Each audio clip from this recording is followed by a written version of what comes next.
member of our organization or partner with us in the work that we do with our organization. Also, you can email us at mail, M-A-I-L, at womenforprogress.net. This particular broadcast, of course, is live here on Facebook, but you can get us also on our radio networks at Spreaker Radio app. You can download that app. You can download the iHeart Radio app, Apple Podcasts, Spotify, SoundCloud. We're all over the place. So just Google us and you'll be able to get us. Also, you can go back to those same networks and see some of our listen to some of our previous programming also. And many of our recorded shows are also on our Facebook page at Women for Progress MS. Women for Progress MS on our Facebook page, and you can get us there also. The purpose of this programming is to spotlight the work of women throughout the state of Mississippi. We want our citizens here in Mississippi to understand the impact that the work of women make to not only the Mississippi economy, but to our communities. So I'm so excited today. I'm going to get right into our conversation. I may share a little bit more information with you all later on about the work that we're doing and how you can engage in that process. But I'm excited about speaking today with Miss Tonya Hicks, who is an electrical contractor in Atlanta, but she's from the Meridian, Mississippi area. And we are so excited to have her. And I have just a wealth of conversations. This is going to be an informative conversation. Our focus today is non-traditional jobs for women. And I said to Ms. Hicks the other day that I don't like to use that word non-traditional jobs, because I say to women all the time that there's many opportunities out there that we leave off the table.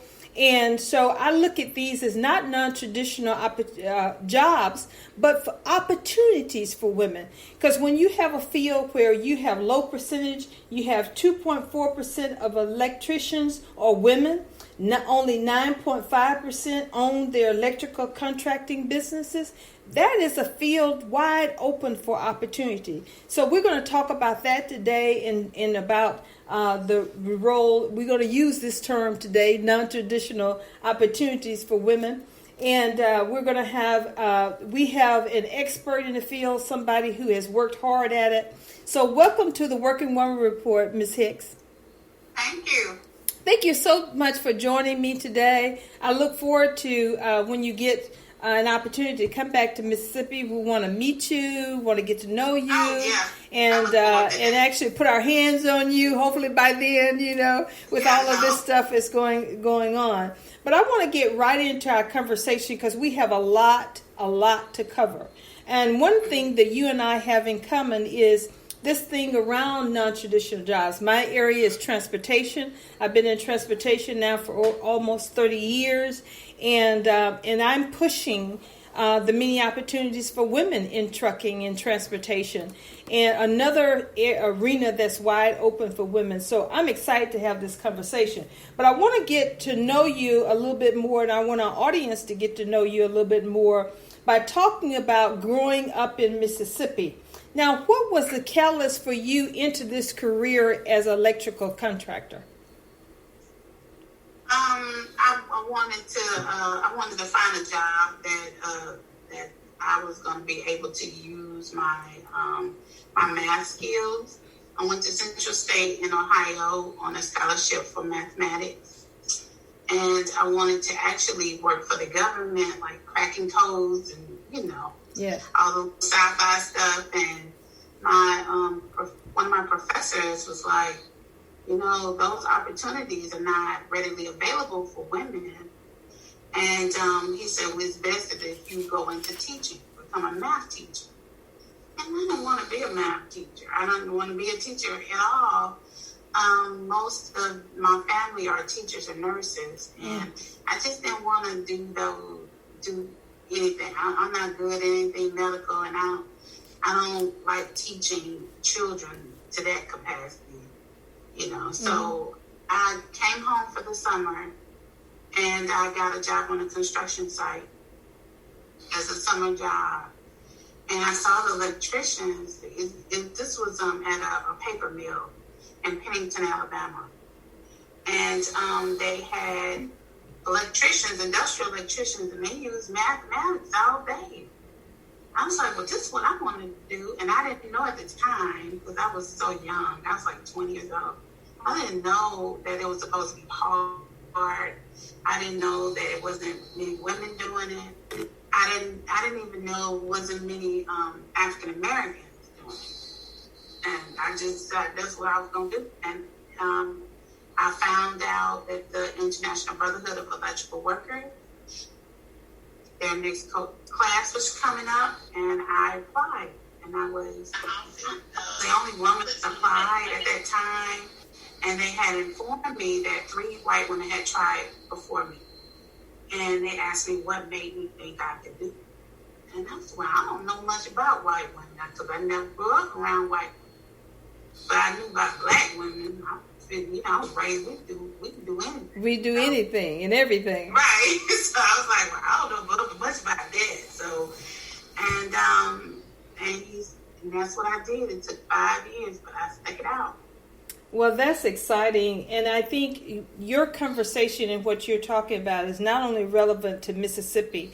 I grew up around strong women who, cause that's why I'm always a little skittish about using non-traditional jobs, because we as women, when you grew up in the South, you did everything. I grew up on a large farm. We drove the tractor. We picked cotton. We had a huge orchard. We had everything on that farm. And all of us girls. I grew up in youngest of 12 children. 9 of them was girls. And so we did everything. There was no such thing as, oh, this is something that a boy or a man should do. We did whatever we had to do to survive. And not only survive, to thrive. And that's what I like about your work and what you've done with building this electrical contracting business, because not only you have empowered yourself and you have done courageous and tenacious things, but you're using your resources and your talents to also empower other women. And we want to talk about that, a little bit about that later.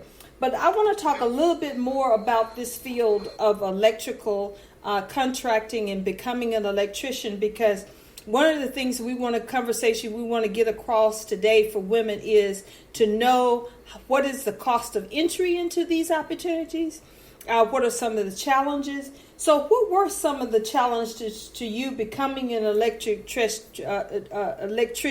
and starting your own business? I think one of the challenges was becoming an electrician. It's a lot of men that are not used to working with women, in construction. Out of all tradespeople, only 2.9% are women. And even among electricians in the United States, only 3% are women. So when I would go to some jobs, like I worked on one job, out of about 800 electricians, I was the only woman there. Wow. And so sometimes when people are not familiar with working with women, they get kind of like they don't know how to act, or they're afraid that you might accuse them of something. I don't know. Mm-hmm. I recognize that they were unfamiliar with working with women, and so sometimes I took the approach of being sensitive to that. Mm-hmm. So much as that's your problem, but more like, let me show myself friendly, mm-hmm. but still take no stuff. So it was like that kind of thing. Yeah. So and as far as like getting into becoming an electrical contractor, it's the same thing. A lot of times not people not used to women doing their work or working in that capacity for them. And not just from men, women too. It's some women that are not comfortable with women doing stuff. And they like, well, you gonna get a man that call? You gonna call? Is your husband coming? Yeah. I'm like, well, I don't have no husband. So this is, you want to call someone else. And I recognize that if a customer is not comfortable or familiar, it didn't bother me to send one of my guys to take care of them. Yeah. So I'm not. You can't be easily offended. Right. You're in uncharted territory. Yeah, And I'm so glad you said that. And the word to use when you started responding to that question was, it's the same. It doesn't matter if you're going into nursing, you're going into teaching or anything. It's all, you're going to have challenges in all of those particular arenas. And sometimes you have to change the mindset of people when you first start to work with them, not only in non-traditional jobs, but because you're new to them. You may be somebody who have an extra talent or able to do things that has not been done before. So I like the idea that you talked about that. And what do you say to women that are thinking about opportunities like electrician, HVAC, plumbing, and those kind of things? What do you say to women to help them change that mindset around these particular roles and opportunities? What I get, my experience has been, you don't know what you can be until you see it. What we usually do is we introduce women to other women that are in these industries and telling them about their job. Like I can tell you about being an electrician. It's hard to keep a kid, to be honest. Mm-hmm. That hard, but you do need to do well in math. Because we do load calculations, like all day. Mm-hmm. And, we read blueprints. So really, it's not a hard job. It's more of an intellectual type job. But skilled labor is, we have a major shortage of skilled labor right now. Unprecedented in the entire United States. Of skilled labor, only like about 28% are African American. Because systematically, women and minorities have been kept back from these jobs because in skilled labor or what they call licensed trades that you have to get a license for, they're very lucrative. Especially commercial and industrial make $80,000 and up. Most of the time, we make about six figures. And I'm so glad you shared that too, because when I've studied the history of non-traditional jobs and why, I just read a statistic in an article that they did on you in New York Times, and it stated that 6.8% of electricians are Black or African American. Can you believe that on a national level? Electricians only 6.8% of African Americans. Wow. Yeah. Wow. And look, it's so funny. I took my guys to a job one day. It was in a power plant, and we were doing a walkthrough of the power plant, and somebody was like, "Well, you need to work on your diversity in your company." And I was like, I'm a Black company. I've never heard that. We don't say that when it's in the other direction, Yeah, but I had to realize walking through this power plant was not mostly white people that were there. You see these big old Black men coming in there, and it was like a bunch of them. It's like, well, what's going on? And that's my. But I had two white guys. One went to jail with child support. And so I'm like, I try to diversify, but to be honest, it just happened like that. Right. People want to work for me. Yeah. So it's not like I said, we don't want any white people. It just kind of happens. Yeah. So it's not many of us. Yeah. And plus my company offers management opportunities. And opportunities for them to get better training, and because I saw the need, because even in a lot of white companies, what we call them majority companies, they don't promote the minority or women the way I do. And I remember coming up as an apprentice, seeing in not just our trade but in other trades where you could see where the African American men, even more qualified, would never get those management positions. Yeah. And so. Yeah. And I won't go as far as to say they were Black. I would just tell you never see them get promoted. Right. And I want African Americans and a bunch of people of color to ask themselves, why is there only 6.8% of electricians are Black or African Americans? We need to ask to say I'll that tell to you ourselves. part of that because we had more prior to desegregation. We had more, but in the African American community, we started looking down on blue collar workers. Everybody was pushed to go to college. You didn't go to college, and it was like you weren't as smart.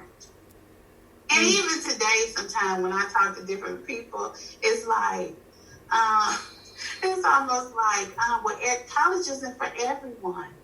And maybe you need to just do something different that's not so hard.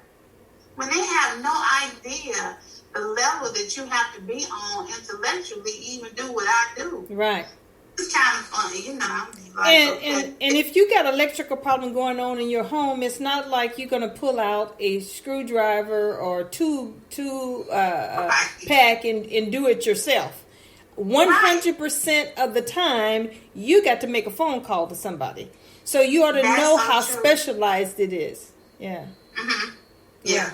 So it's kind of, I don't know, it's interesting the way in our community, the way we treat some jobs versus other jobs. Like, even as an apprentice, I made more than all my friends. Mm-hmm. Even when I graduated, I remember, because I think it's maybe around $83,000 or so. You don't have to pay any more Social Security in. So I was having a conversation with some friends. I was like, well, I had to go to the office because I was just a worker. So I had to go in the office and let them know, don't take any more Social Security out. It's like, you can't do that. I said, yeah, you only have to pay in up to a certain amount. Yes, you can. Mm-hmm. And so round about month 9, I'm past $83,000 after September. Wow. And that's in an apprenticeship program. No, this is after I graduated. Okay. Yeah. And they were like, month 9, so a lot of people would take off for the rest of the, around the holidays, they'll just take off for 2 months. Usually you done made almost $100,000. And so none of my friends that had degrees or even masters were even doing it. Right. But they still would look down on it because it was considered a dirty job. Mm-hmm. And we don't even play in dirt. We're using tools. It's not like we don't get dirty, but our hands for the most part don't, because we're wiring things. Right. But it's just funny how people, look at you like you're doing something lesser. Right. And doing something better. And I have no student loans. And I'm so glad you brought up about the student loans, because many graduates of 4-year colleges or not only do they have student loan debt, but most of them are not working in the field that they majored in through college. That's true. That's a huge challenge.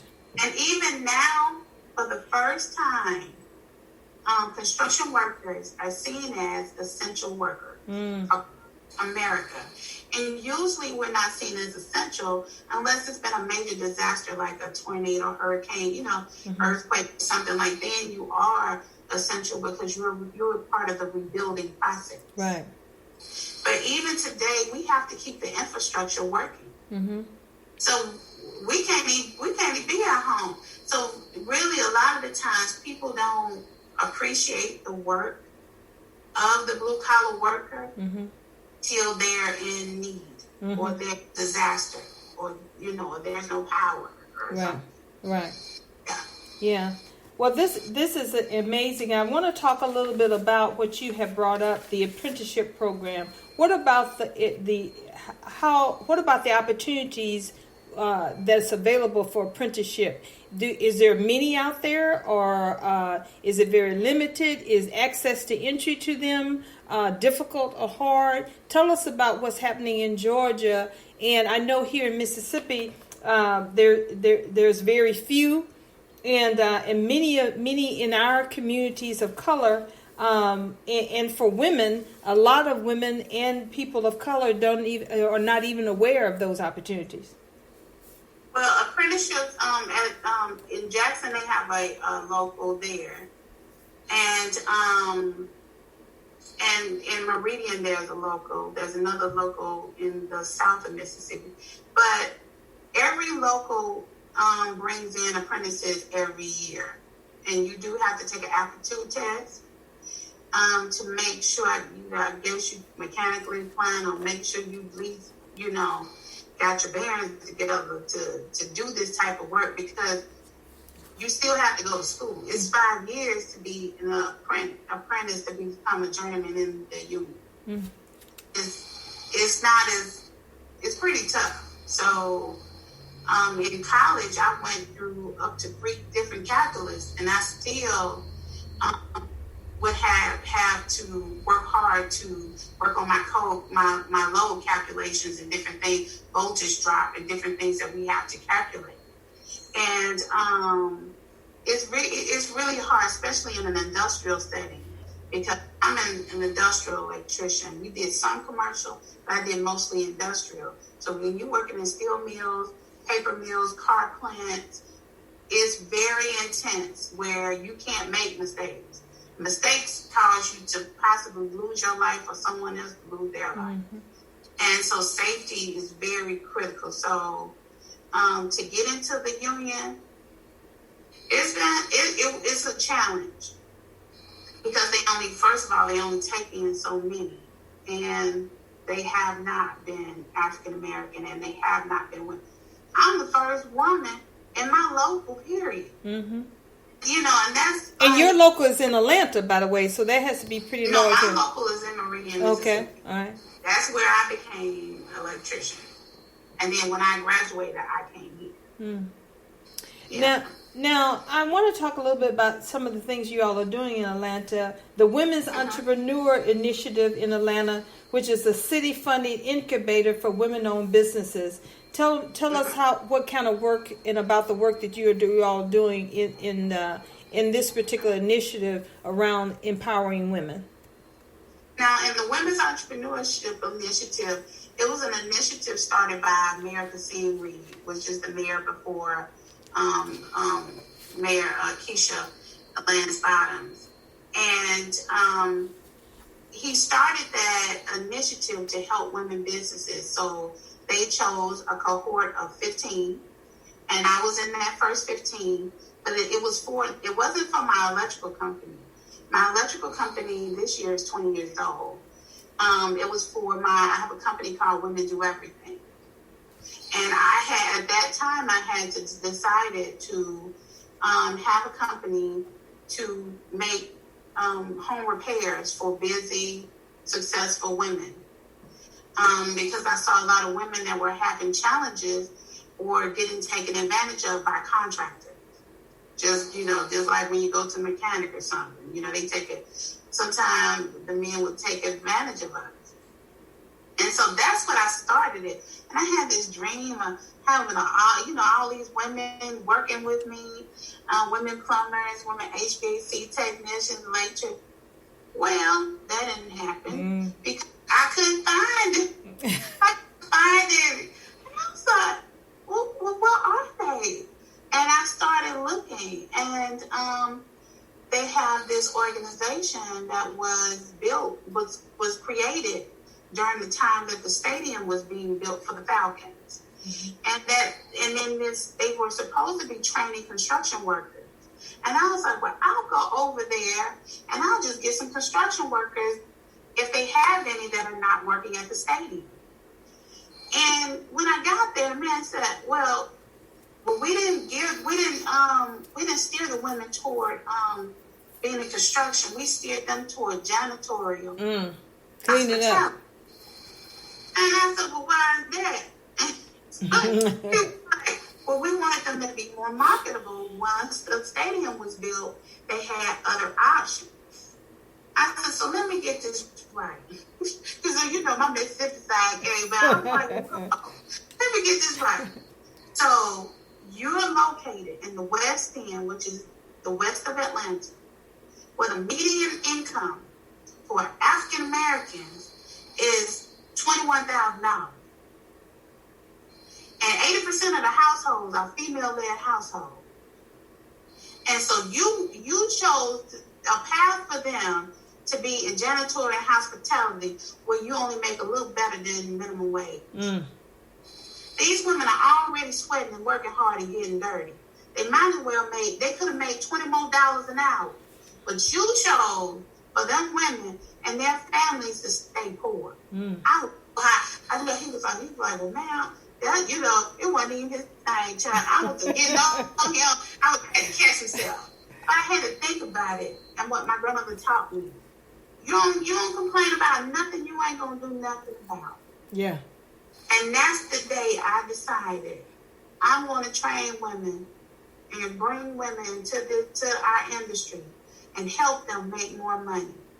And they complain about children not having nothing to do, getting in trouble, going to jail.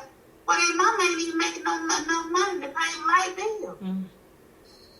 And so that really frustrated me. But that was the day I decided I was gonna pivot women and do everything to introduce women to male-dominated industries, train them, and I'm starting a technical school to get them certified. Wow. in different industries. That's amazing. It's called the Advanced Technical Institute. And I see you're creating this career development agency and the training center, and you're starting there, of course, in Atlanta. But your plans are to spread this thing out. Now, I didn't see Jackson, Mississippi, or Mississippi on the list, but I'm sure that was just an oversight that's coming. Well, the thing is, the reason Atlanta is like a hub for a lot of different major companies. So, we have Google here. We have a Microsoft Innovation Center. It's a lot of tech industry here.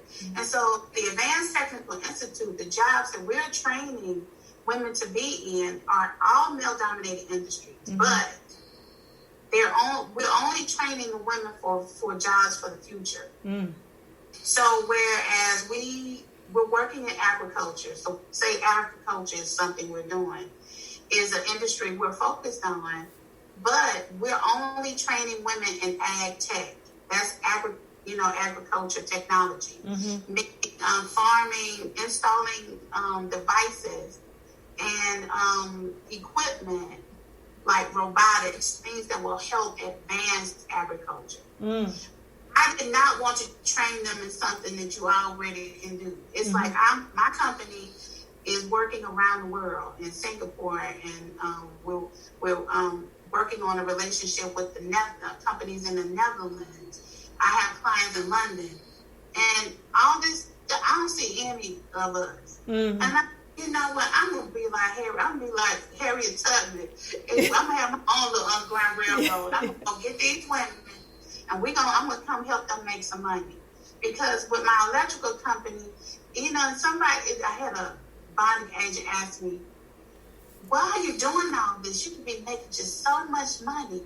What's your electrical company?" And there was a new agent that did not know me. I was signing on to a new bonding company, and I asked them, "Why not?" When people want to ask you, "Why are you doing this?" He said, "Well, you know how hard that's going to be?" I said, "Well, I don't know nothing but hard." So, it's like, but I realized, and I wasn't offended, I realized people, a lot of times, they speak to you based on their own capacity. He wanted to know why I'm just not focused. It's like I know how to do that, but it's important to me to help people like me and my brothers to come into this industry and be able to not only make more money, but be able to introduce their children to it. Because in the union, you'll have like 5 generations of electricians in people's families. And it's like, we should have the same thing. And what I would like to happen is for our community to stop shaming people that do not go to college. Because it does not mean they're not capable or intelligent. Some things are based on preference. And we have to, as we build our future, not only in communities of color, but from an economy as a whole, it is us to up people that look like you and I, and especially as it relates to women. And I love the idea and the work that you're doing, because you're not only empowering women. You know, when you empower a woman, you're empowering the world. Okay. Oh yeah. And that's what true. we have to look at it. I mean, when women are elevated, you are doing some things that is just phenomenal. And so I'm excited. Well, on behalf of Women for Progress, I want to give you a pat on the back right now for all the work that you're going to do. Well, thank you. We're going to. And I will tell you, I had because we're going through some branding. And Women Do Everything is the name of my other company, but it's also our message. Women do everything. Women have always done everything. Mm-hmm. We never got the credit. You can go far back in history. We've always been builders. When I was in Singapore last year, because I'm launching my one of my offices there. And it takes some time because I had to set up a holding company. They don't allow foreign companies to come in and just work in Singapore. Mm. And working in Singapore, when the Minister of Cultural Affairs talked about women that helped build Singapore when it was building, and talked about the historic buildings because they came from China to work for their work to send money back to their families. And I thought about it. It's like we have always done everything in every company, in every country, in every culture. Mm-hmm. We got the credit, and I think everyone knows that Tyler Perry Studios is here. Mm-hmm. And I mean, we of course we love Tyler, but like he said, why y'all wouldn't let me in Hollywood? He said, I'm not asking you to let me in. I'm gonna be in Atlanta building my own table. Mm-hmm. Mm-hmm. So what I decided to do with Women Do Everything. We built our own table and we fixed our own food. Mm-hmm. We do not discriminate, so we are allowing 10% of our students and our career agency, where 10% of our resources are dedicated to helping men. So we're not going to. They give us 10% on jobs and opportunities. We're gonna get them 10% too. But I got tired of asking men for permission and recognition. Mm. So we building our own thing. We're going to teach each other, and we're going to go get our own jobs. And right now, companies are looking to hire women. Right now in the United States, there's an unprecedented shortage of skilled labor. The baby boomers are retiring, and we don't have enough in construction or several jobs. So the biggest shortages are in male-dominated fields, in male-dominated industries. And what we see, women are underutilized commodities in these industries. Mm-hmm. And so the companies that do not want to diversify and include women will be left behind. Mm-hmm. And so we've been partnering with different manufacturers to utilize our school to get the training to be trained on their technology and trained on their equipment. And they're like, wow, you're going to train people to use our stuff mm-hmm. and to work for us? Mm-hmm. And you're not going to charge us to do it? They were so excited about that. And so we're doing this in real time. So we don't have all the answers. Due to the coronavirus, we were set to be in a specific location. And that's not happening now. But we are continuing to build our virtual classrooms. Mm-hmm. And we're going to be using some interesting technology. I can't announce it yet, to where even women in Jackson, wow, and even women in Mississippi will be able to participate in our virtual classrooms and have access to our training. And we are looking to bring a training facility to Mississippi. So we haven't exactly decided where to put it. But we do want women to have access to these jobs. And just like transportation is one of the industries mm-hmm. where we were training women in autonomous vehicles, mm-hmm. To learn how to work on computerized car. Every car is like a computer mm-hmm. now. But but we're working on some partnerships with some of the manufacturers to train women to not just be mechanics, but also be technicians to work on the computers in the cars. Also to train women in using drones. And so most of the jobs that we're working on are futuristic jobs, even in electrical. We're training people to install smart technology, smart city technology, Internet of Things, IoT. I don't know if most people know about that. Also solar, wind, renewable energy. We're training women for jobs for the future. And this is amazing work. It's very more value. And that's what we're doing with transportation here. We've created this workforce development center on 55 South here in Jackson around transportation. We are offering full scholarships for women who want to get in trucking and transportation. But it's hard. I have scholarships right now. I have 4 unfilled, and and these are seats ready for women where they're going to be getting paid the very first year right out the gate, anywhere from $50,000 to $70,000, and all awesome benefits and opportunities.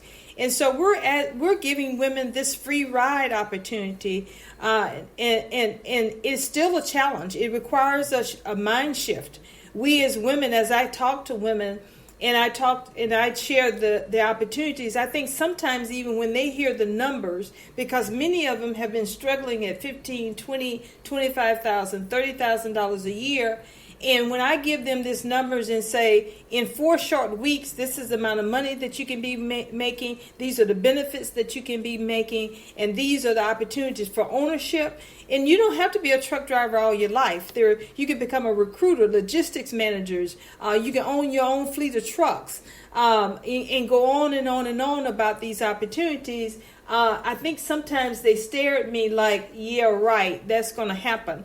Because the transformation that these careers can make to their lives and their families and their communities is just unbelievable for many. But these are realities. And that's why I was so excited to bring you to this particular conversation. And this can't be our last conversation. We need to continue to more. I would love to help y'all with that. So, because what we've had to do was to speak to why women don't.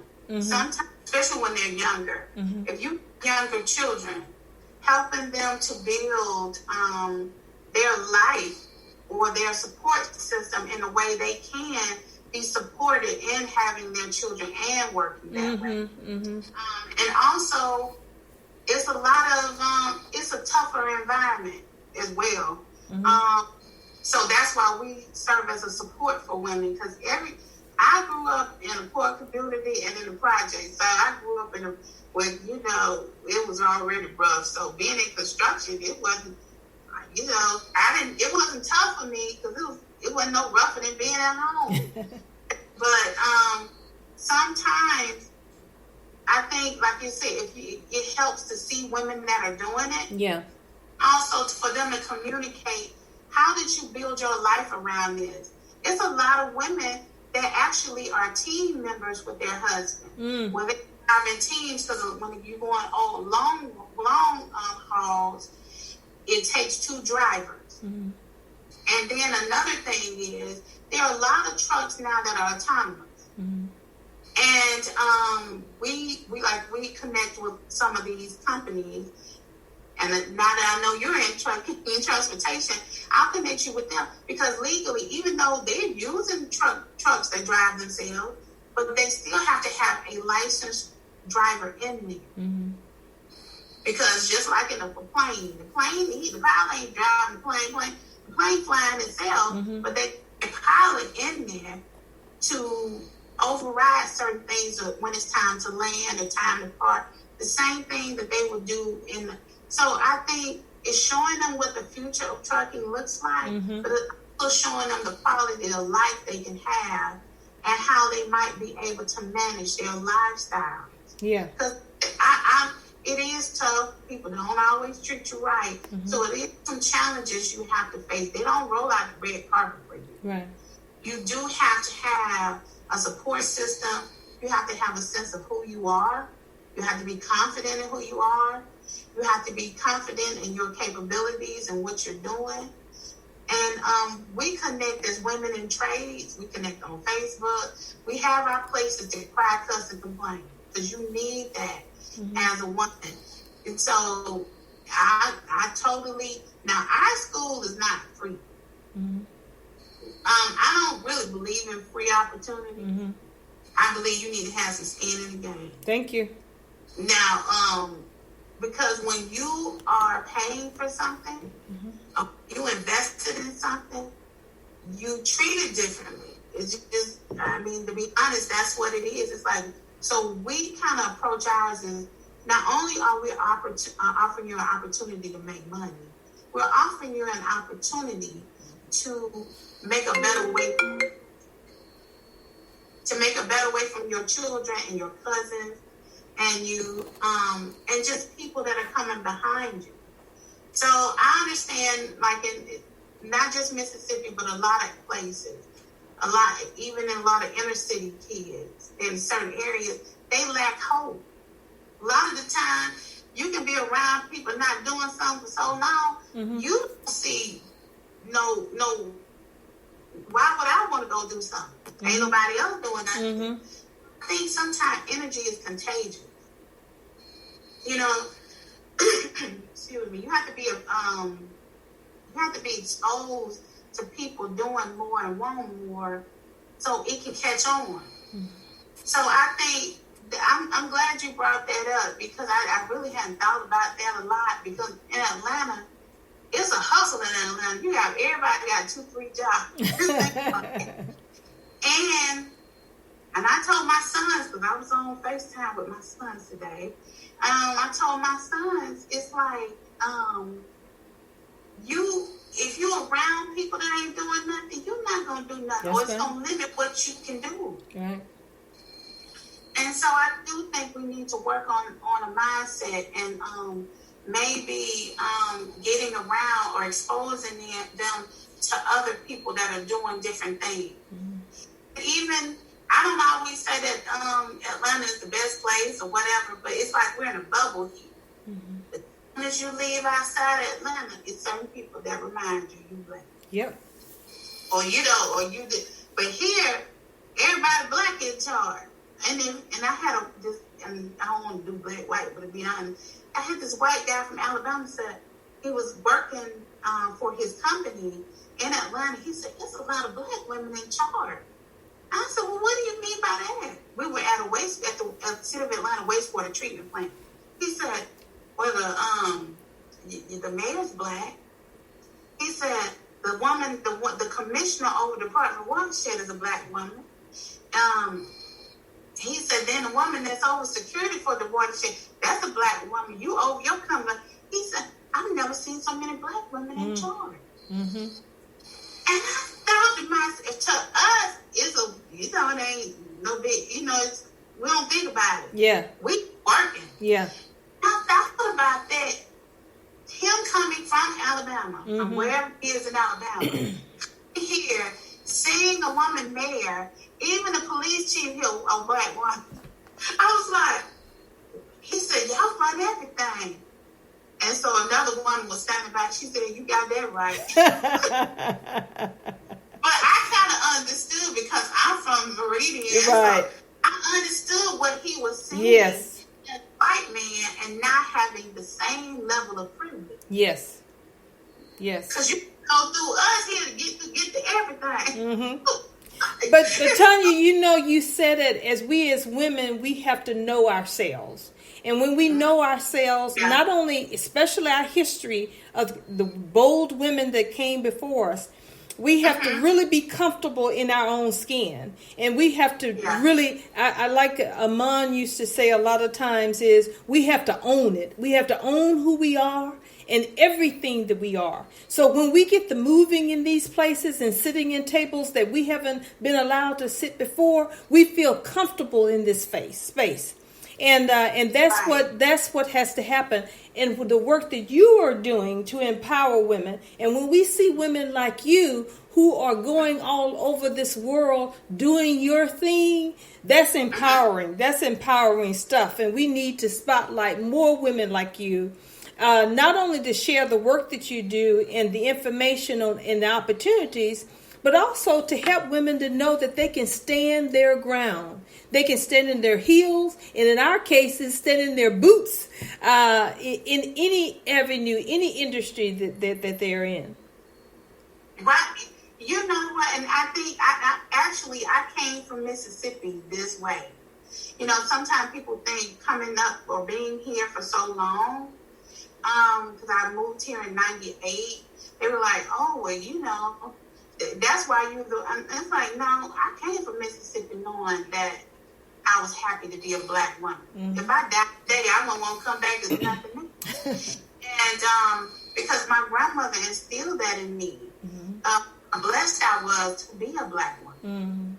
Because how capable we are and how we do so many different things. And I have a cousin, great cousin, and my cousin Anna Gray. And I mean, this woman, like at 80 years old, would cut her own wood. Well, you know, I think one year she got a new chainsaw. Mm-hmm. And like, well, she said, "I'm gonna go out here and cut my wood," and I'm like, we are amazing. Yeah, amazing. We are. That's all I can say. Yeah. We are amazing. We are amazing. It ain't nothing that we can't do. And I really feel like we're the ones to rebuild our community. Mm-hmm. I say we're the ones. I don't promote being independent. I promote interdependence. Mm-hmm. We need each other.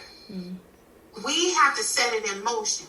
Because our kids, it's like our households, we run our households, we control the spending in our home. Mm-hmm. We control, look at what we've been able to do just with the power of voting. Mm. Women are moving. Mm-hmm.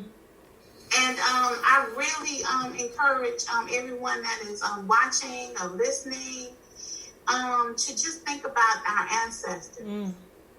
It's like, and you know, we have always been the ones that carry our family.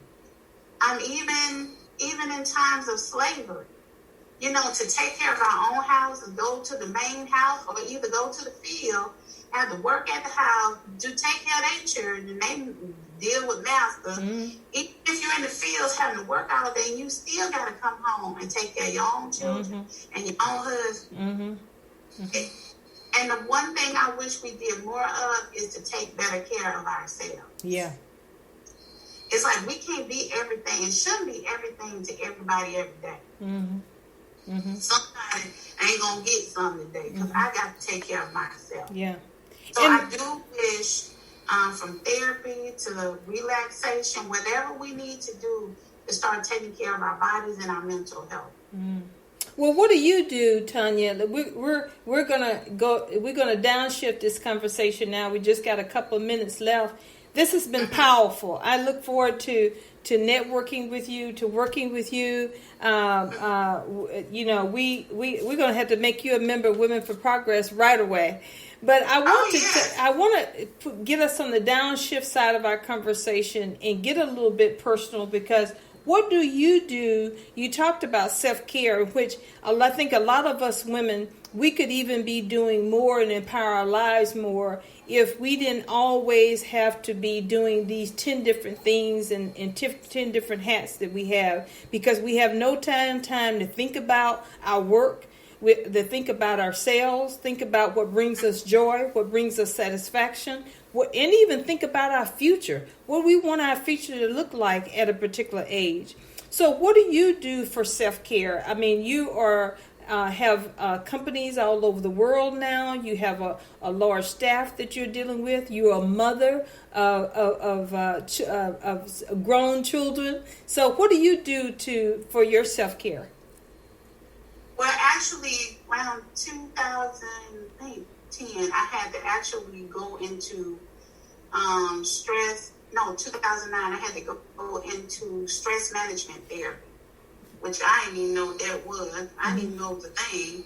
But I had lost my gauge on doing too much. Because we just doing. Mm-hmm. And in 2008, I had a slight stroke. But that was because I had lost a lot of money. I was like, I ain't come from no lot of money. And so during that recession, I lost, I got over 100,000, and I was still losing. It overwhelmed me to the point that my blood pressure went up. So that's a whole nother story. We'll say that. But from that, I had to go into stress management therapy because I didn't realize that you had to manage your life in a way so you do not get stressed. Because we so used to just doing what we got to do or what got to be done. It's like we don't think about to pace ourselves. Now, one thing that generations did before us today, women work together more. They used to make what they call light work by working in teams and even in the community where they would feed a group of children together. It's like, how they say, it takes a village because it wasn't just you raising your child. Several people helping you. And being away from my mom in Mississippi and my family, I started having to do a lot more myself. And now, if I would have been home, you know, I don't even have to ask my mom. She gonna go, okay, well, you gonna do this, I'm gonna do this. And my aunt get up and be cleaning up something. It's like, I think we need to make sure we build our support system in a way where we're supporting each other, picking up each other's kids. We're making sure if somebody's sick or down, or we, you know, in Mississippi, you know, where I'm from, you know, people just come bring something. You know, it ain't got to be your birthday. It ain't be nothing going on. This is where I had some extra greens. I can bring something, or they come bring a pile of cake just for no reason. Life wasn't set up that way here. And so what I realized, we have to be intentional on surrounding ourselves with people that believe and that demonstrate reciprocity. It's like you can't just point into everybody and ain't nobody helping you. So I'm connected with women that understand where I am, and I understand where they are. I'm a support and a listening ear for them, and vice versa. You need somebody you can call to cry or talk to. And I'm not married, but you can't. You know, I don't know, we transparent, but you can't just tell your husband everything because they process stuff different. So they want to do something about it. You like, well, So we need to lean on each other as a support. But we also, like, I only deal with 5 issues a day. So, and I don't deal with personal issues before 8. So if anybody want to talk, because it used to be before 5, but when I went international and started working, we also work in California, I pushed it to 8, so until close of business for California. But you need to have a time where you stop to deal with your family and friends and talk to them. So you can't call me during revenue generating hours about nothing personal because I'm focused on what I have to do. You have to start setting healthy boundaries. Where people can't just pull on you for everything at any time just because they got an issue. And so even my mama, she don't always get a phone call back from me, and my family will probably see this. They don't even expect that from me. So it's like you have to teach people how to treat you.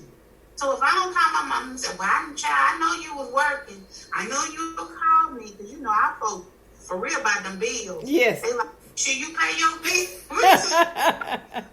Go do what you got to do and then call me later. Do what you got to do and call me later, child. I ain't talking about that. So we, you know, just as a community, we need to extend grace to each other.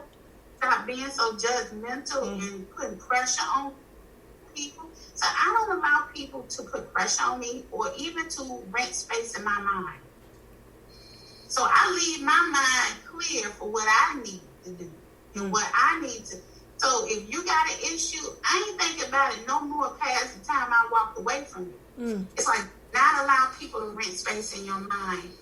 And I also say, the last thing I want to say is, don't let your lows get you too low and don't let your highs get you too high. If you keep that thing right in the middle, as my uncle said, if you keep it in the middle of the road, you'll be just fine. Wow. Don't worry about the speed that you're going. Just keep going. And if you need to take a break, take a break.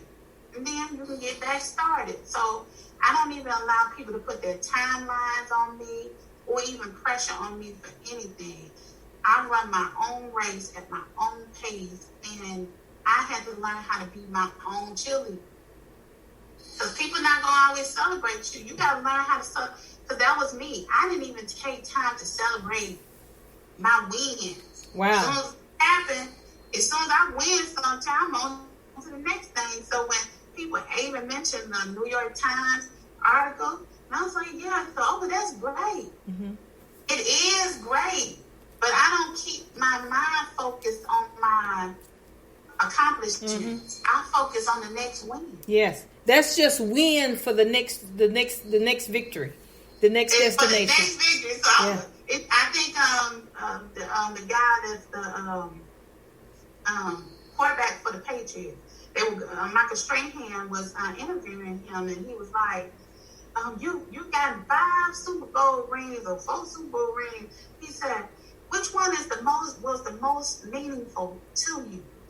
He said, hit Peyton. That's the next. He said, "The next one." Mm-hmm. You know what? That is so mean. Mm-hmm. Once I make an accomplishment, mm-hmm. I would move on. My mind focus on the next one or the next thing I have to do.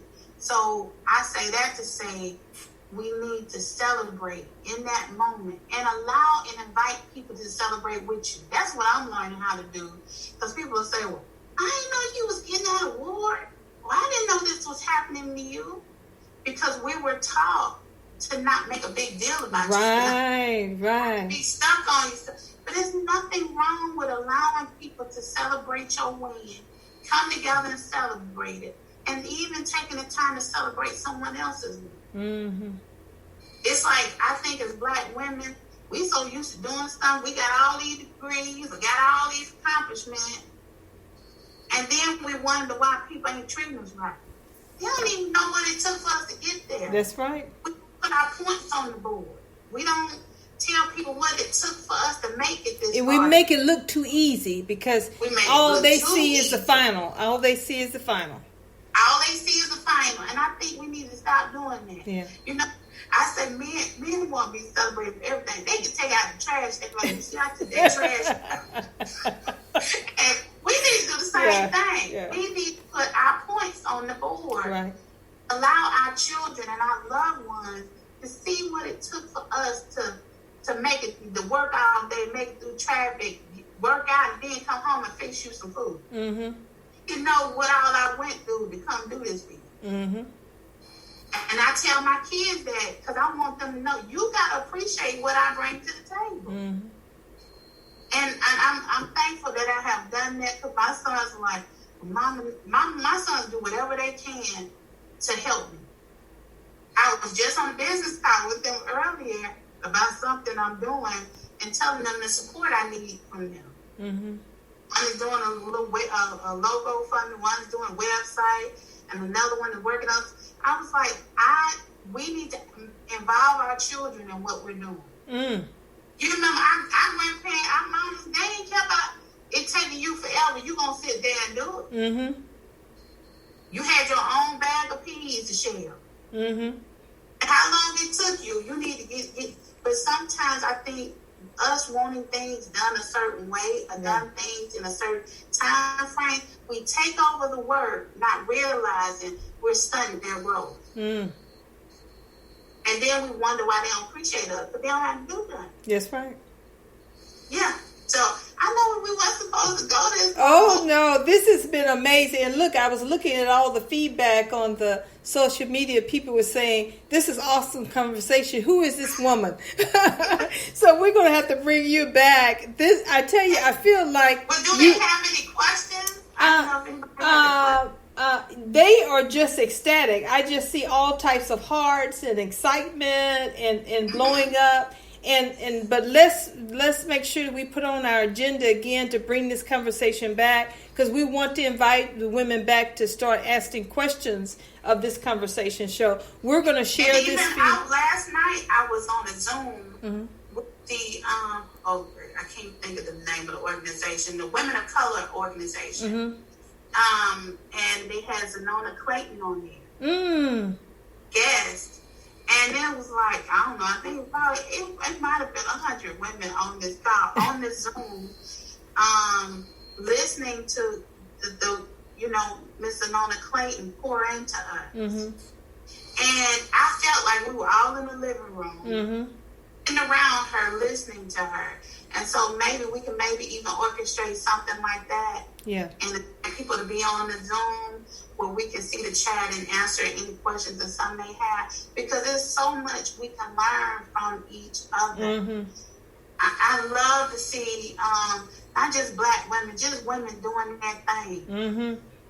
Whatever their thing is. Because we are so creative. Mm-hmm. I mean, and we don't just do one thing. That's right. We do several things well. And so I think we need time to enjoy each other, learn from each other, and support each other. And this has been, you've poured into us today. I'm looking at all of my notes. This has been a workshop instead of a conversation because I've been jotting down all types of notes and quotes and everything. I feel like you grew up in my neighborhood. And I guess if you're from Mississippi, we all feel that way. There's a connection that we all have. We're growing on this soil. There's something about Mississippi soil that is different than anywhere else in the world. And I'm a proud Mississippian. I've traveled and lived in many other cities, but I am ecstatic about being in Mississippi and what we bring to the table. So thank you so much, Tonya, for having this conversation. I look forward to our future collaborations, not only around non-traditional jobs for women, but just in the empowerment of each other. You have been awesome today, and we just want to again give you a pat on the back for all that you do. You keep on doing what you do. It's important work. It's inspiring work, and you take care of yourself. We're going to continue to love on you too, and we're going to keep our eyes on you and the work that you do. And we look forward to working with you here in Mississippi. And we look forward to when all of this stuff is said and done, that you are back in Mississippi, and then we can, what is this? Our ancestors say we can break bread together. And so we look forward to that. Good Mississippi food. That's right. So thank you so much. This has been an amazing conversation. I hope you have a wonderful weekend and a wonderful following week, and success in what you do. We'll stay in touch. Thank you so much. All right, bye, guys. Thank you. Bye.